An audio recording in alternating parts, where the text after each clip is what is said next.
subjected these patients to that type of light, they noticed that anything that they measured that had to do with the mitochondria increased. In one way, they measured vision in the eye, color perception, which is cones, which is highly dependent on mitochondrial function in the retina.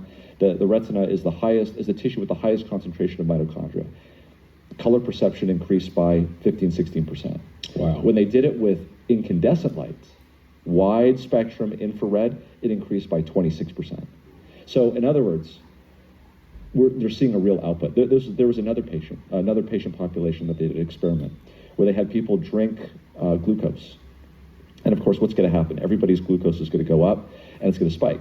So they did this though in half the subjects, randomly, blindly, with long wavelength light. And the spike dropped by 26%. Interesting. So the conclusion was that this had to do with increased metabolism of the mitochondria, and they were able to confirm this because in those patients that they gave the long wavelength light to, not only was there a reduction in glucose, there was an increase in carbon dioxide production, which is the end product of metabolism. Yeah.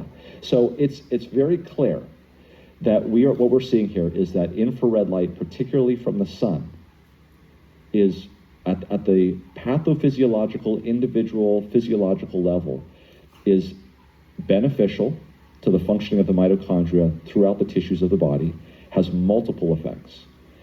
And so the next question should be this, in someone who's thinking about this. If that is the case, there are so many experiments that you could do on an epidemiological basis. Like we should see improvements in metabolism and health in patients that have more sun, in patients that get more sun, in patients that, because of latitude.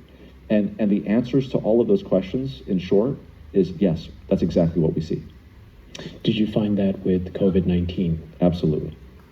In fact, I teamed up with Margaret Skutch. She is a geographist in Mexico. And we